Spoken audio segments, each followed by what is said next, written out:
الحمدللہ رب العالمین والصلاة والسلام علی خاتم النبیین۔ پیارے محترم بھائیو، ہر مرتبہ آپ کے سامنے ہم مرزیت کے حوالے سے کچھ نہ کچھ حقائق رکھتے ہیں۔ آج بھی انشاءاللہ مرزیت کے حوالے سے چند چیزیں میں آپ کے سامنے عرض کروں گا۔ ہمارا سلسلہ اس حوالے سے چل رہا ہے کہ یہ مرزا غلام قادیانی، اس کے اوپر کوئی وحی نازل نہ ہوتی تھی، بلکہ یہ کیا کرتا تھا، چیزیں چوری کر کے، الفاظ چوری کر کے اپنی وحی بنا لیا کرتا تھا۔ اب قرآن پاک کی آیت کریمہ ہے، اللہ پاک نے ارشاد فرمایا وَأَطْعِمُوا الْقَانِعَ وَالْمُعْتَرَ۔ اللہ پاک نے ارشاد فرمایا کہ جو قربانی کا گوشت ہے یہ کھلاؤ، جو قانع ہے اس کو اور جو معتر ہے اس کو، یعنی کہ جو قناعت اختیار کرنے والا، جو مانگتا نہیں ہے اس کو بھی کھلاؤ، والمعتر، اور جو مانگ رہا ہے، سوال کر رہا ہے، اس کو بھی کھلاؤ۔ اب قرآن پاک میں جو ہے الفاظ وہ کون سے ہیں؟ قانع والمعتر۔ اس نے یہاں پہ آ کے ڈنڈی ماری اور اس مرزے نے اپنی طرف سے کیا آیت گڑھی، وہ میں پوری پہلے اس کی حقیقت رکھتا ہوں، یہ ساتھ ساتھ حوالہ بھی آپ کے سامنے ہے۔ اس کے حاشیے میں لکھا ہوا ہے کہ بعض مہمانوں کو سالانہ جلسہ 1907 کے موقع پر ایک دن کھانا بہت دیر میں ملا۔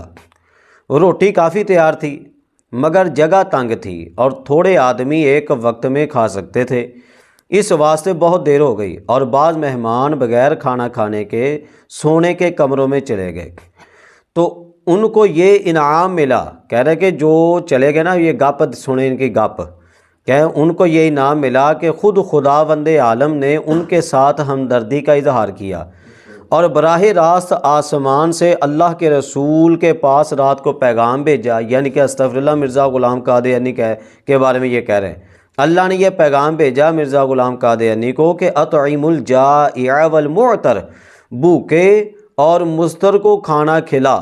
صبح سویرے حضور نے دریافت کیا، یعنی مرزا غلام قادیانی نے دریافت کیا تو معلوم ہوا کہ رات کو بعض مہمان بھوکے رہے۔ اسی وقت آپ نے ناظمان لنگر کو بلایا اور بہت تاکید کی کہ مہمانوں کی ہر طرح سے خاطرداری کی جاوے اور ان کو کسی قسم کی تکلیف نہ ہو۔ یہ دیکھیے کیسی گپ گڑی، سیدھا کہہ دیتا کہ میری عادت ہے کہ میں بناتا ہوں، مجھے کوئی تم روک لو، لیکن سیدھا نہیں کہا، بلکہ یہ اپنی وحی کی جو چوری اس نے کی ہے، وحی میں چوری چھپانے کے لیے انہوں نے اپنی طرف سے یہ حکایت گھڑی اور یہ طریقہ کار گھڑ لیا۔ اے مرزیو مجھے بتاؤ، اگر تم جھوٹ بول کے قرآن کو اپنی طرف لانا چاہو، اگر تم جھوٹ بول کے، مرزیو یہ بتاؤ کہ اگر تم جھوٹ بول کے یہ ثابت کرنا چاہو کہ جو قرآنی وحی تھی وہ مرزا پر اترتی تھی، کیا اس طرح کوئی بات آپ کی مان لے گا؟ قرآن تو لا ریب کتاب ہے، اس کا کس نے مقابلہ کیا؟ تم کیسے اس کا مقابلہ کر سکتے ہو؟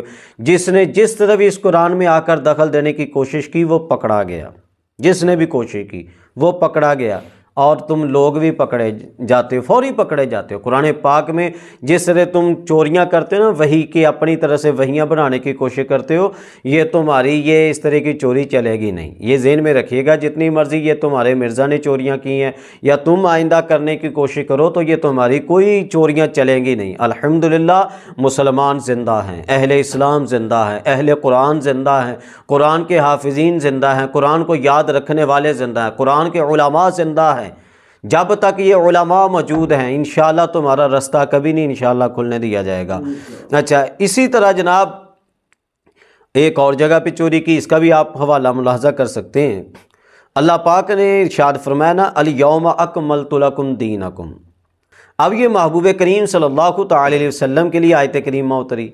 اس مرزے نے یہاں پہ آ کے بھی ڈنڈی ماری اور کہا کہ یہ آیت کریمہ تو اللہ نے میرے لیے نازل کی ہے کہ آج کے دن میں نے تمہارے لیے تمہارا دین مکمل کر لیا۔ حالانکہ حضرات اس کی اگر آپ تفسیر پڑھیں تو آپ کو واضح پتہ چلے گا کہ اللہ پاک نے یہ کیوں ارشاد فرمایا۔ اللہ نے یہ آیت کریمہ اتاری ختم نبوت کے لیے تھی کہ محبوب کریم میں نے تمہارے لیے تمہارا دین مکمل کر لیا۔ وَأَتْمَمْتُ عَلَيْكُمْ نِعْمَتِي، اور میں نے تیرے اوپر اپنی نعمت مکمل کر دی۔ وَرَضِيتُ لَكُمُ الْإِسْلَامَ دِینًا، تمہارے لیے اور تیرے لیے اسلام کو ایز اے دین کے میں نے پسند کر لیا، میں راضی ہو گیا اس کے اوپر۔ اللہ نے یہاں پہ آ کے ختم نبوت کی مہر لگائی۔ اے محبوب، پہلے بھی انبیاء آتے رہے لیکن کسی نبی کے بارے میں یوں نہ فرمایا کہ وَرَضِيتُ لَكُمُ الْإِسْلَامَ دِینًا، پہلے بھی انبیاء آتے رہے، یوں نہ کہا وَأَتْمَمْتُ عَلَيْكُمْ نِعْمَتِي، یوں نہ کہا۔ پتہ چلا کہ پہلے جتنے بھی انبیاء کرام آئے ان کی شریعتوں میں ابھی کئی چیزیں باقی تھیں۔ محبوب کریم جب آئے ہیں نا تو محبوب کریم کو یہ انعام دیا گیا، محبوب بقیہ نبیوں کی شریعتوں کی چیزیں اتنی باقی نہ رہیں اور ان کے پاس اتنی چیزیں ان کو عطا نہ کی گئیں، لیکن اے محبوب کریم صلی اللہ تعالی علیہ وسلم، میں نے تیری خاطر شریعت کو مکمل کر دیا، محبوب تیری خاطر دین کو مکمل کر دیا، محبوب تیری خاطر اپنی باتوں کو یہاں پہ آ کر مکمل کر دیا۔ محبوب کریم، یہ تیری وجہ سے تیرے اوپر نعمت ہے۔ اللہ نے تو یہاں پہ آ کے ختم نبوت کو بیان کر دیا کہ محبوب کریم اب کوئی اور آئے گا نہیں، نہ تجھ سا نہ تیرے قریب آنے والا کوئی بھی نبی آئے گا ہی نہیں، جب تیرے بعد آنا ہی کسی نے نہیں تو پھر کیوں نہ تیرے اوپر نعمت تمام کروں۔ اللہ پاک نے محبوب کریم کے اوپر نعمت تمام کی، وہی تمام کی، اور یہ بتا دیا کہ محبوب کریم وہی تیرے اوپر مکمل اتمام نعمت تیرے اوپر ہو گیا، تو محبوب اب تیرے بعد کوئی نبی نہیں آ سکتا۔ اللہ پاک نے یوں کہہ دیا، یوں فرما دیا۔ اب اس نے سوچا مرزا غلام قادیانی نے کہ اس طرح تو یہ لوگ ختم نبوت کو ماننے کے، کیوں نہ یہ بھی فٹ کروں، اپنے اوپر لے آؤں کہ نہ آج میں کہہ دوں گا، بعد والی آنے والی دنیا مان لے گی کہ بھئی تم کیسے مسلمان کہتے ہو الیوم اکملت لکم۔ یہ تو مرزا غلام قادیانی کے اوپر بھی وحی اتری تھی، یہ تو مرزا غلام قادیانی کی شان بیانی، استغفر اللہ۔ تو اے مرزائیو، اتنی خام خیالی کی کوئی تمہیں لوڑ نہیں ہے، نہ تم کر سکتے ہو، مسلمان زندہ ہیں، تمہیں اس طرح کی چوریاں ہم نہیں کرنے دیں گے۔